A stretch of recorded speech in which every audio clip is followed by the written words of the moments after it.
What's up, guys? This is your SoCal fishing forecast for Thursday, October 21st.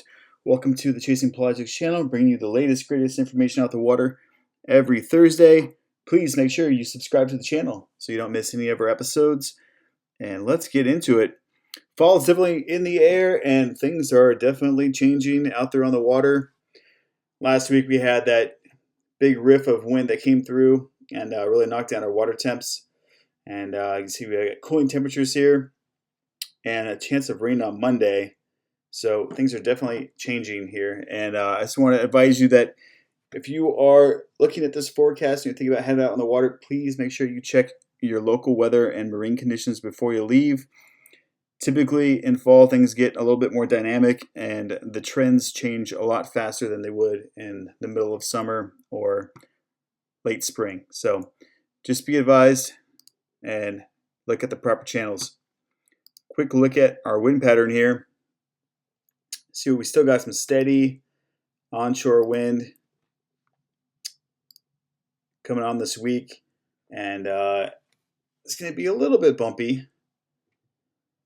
16 knots, 17 knots. So looking like the Outer Banks fishing is probably a no-go for most of the private guys with that type of wind coming up here. And this onshore flow is going to continue into the weekend, unfortunately. And that's not going to help our water temp situation. So definitely winds from the northwest are going to keep most of the private guys off the water on the outside. And that's really unfortunate. And then you see we have this low come in here on Monday. That's supposed to bring some rain. So that's not really going to help either. So we'll watch and wait and see what happens, but this is fall fishing. This is what happens. So quick look at our current marine conditions using 17foot.com. Inshore waters look pretty manageable. We're going to have that west swell 2 to 4 feet at 13 seconds and a south swell at 1 foot at 12 seconds. So that's all very manageable. It's more or less the wind that you got to be concerned about. It might be slow going if you're heading west with a 4-foot swell. They're probably not going to get out there doing 50 on the water, but might have to trim it down a bit. And then offshore, wind waves 4 feet, Saturday on the outer waters out to San Clemente Island. So definitely keep an eye on this. It's bound to change and potentially get worse. Let's talk about the oil spill. For some reason, even though we are not collecting any more samples on the sand at any of the beaches or having boats collecting oil out in the waters, we still have a fisheries closure, and no one can seem to give us a proper date or time frame of when they're going to open this. And this isn't a catch and release closed off area. This is a absolute no take, no fishing whatsoever.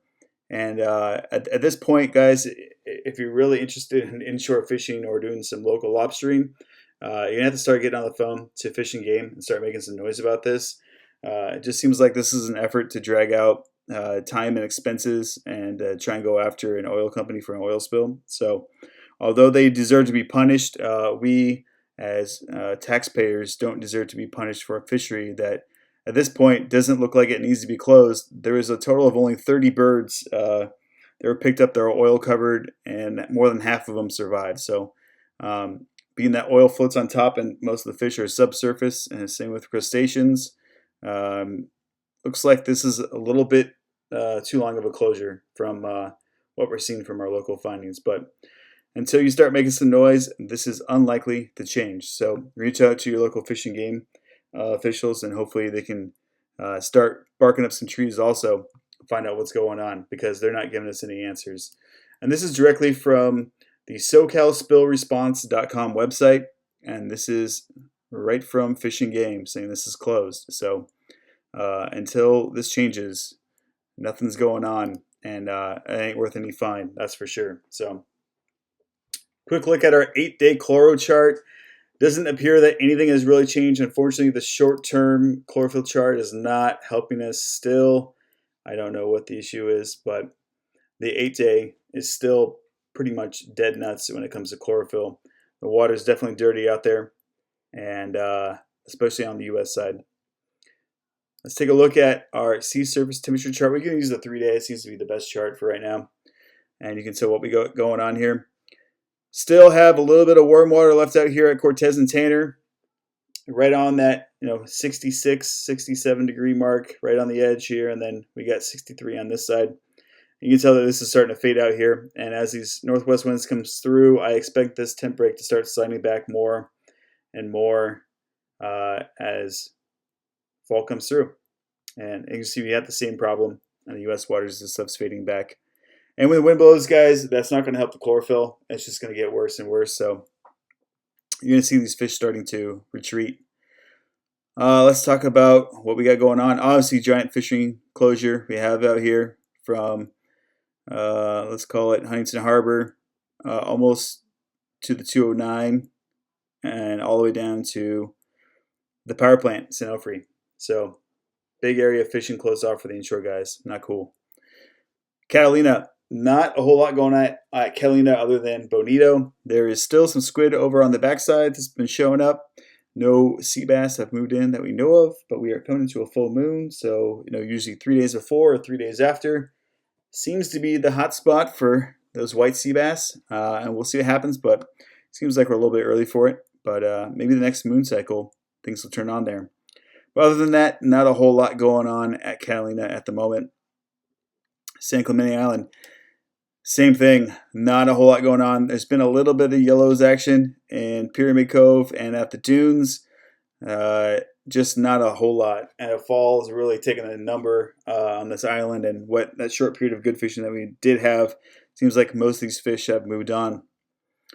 Tanner, Cortez Bank, we are still seeing some bluefin out here, which is the good news. It seemed like the initial run I kind of made them spread out for a while, and they've slowly been returning to the bank. Both bluefin and yellowtail have been at the high spots, Cortez and Tanner. I don't think anybody was out there today that I know of, but we are still seeing fish out there up to 200 pounds, which is a good thing. So hopefully that lasts maybe through one more stretch of wind here. Hopefully we can get back out there. But I've seen most of the fleet has not been coming out this way, either due to weather or just better fishing numbers elsewhere. And that's what we're going to get into next. Closer to home, San Diego. We seem to be getting a little bit more of this yellowtail bite coming on lately. That football-style fishing, little 15-pounders we've been seeing. A lot of boats are heading way south. Below the lower 500, actually, let me pull up the Baja chart here, which if you didn't know this, there's more to this than just Southern California. Northern Baja, we'll zoom in here. But all the way down to Punta Colonet and out to this temp break, which is also a chlorophyll break. Let's see if our chlorophyll chart works here. No, not so lucky. Well, it is what it is.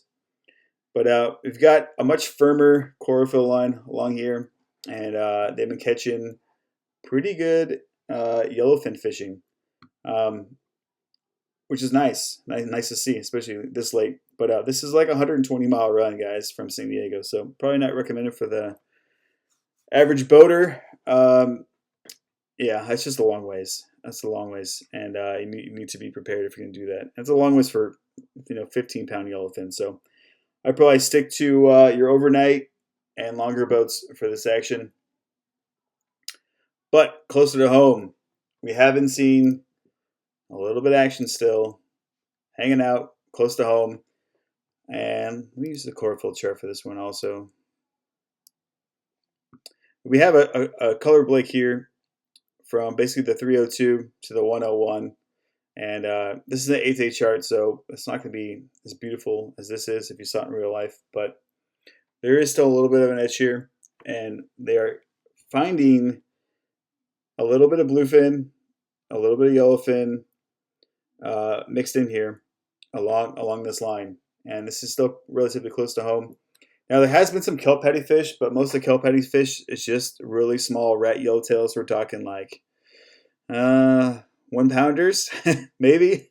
So that stuff I wouldn't really bother with. But there is still some signs of fish up here, which is good.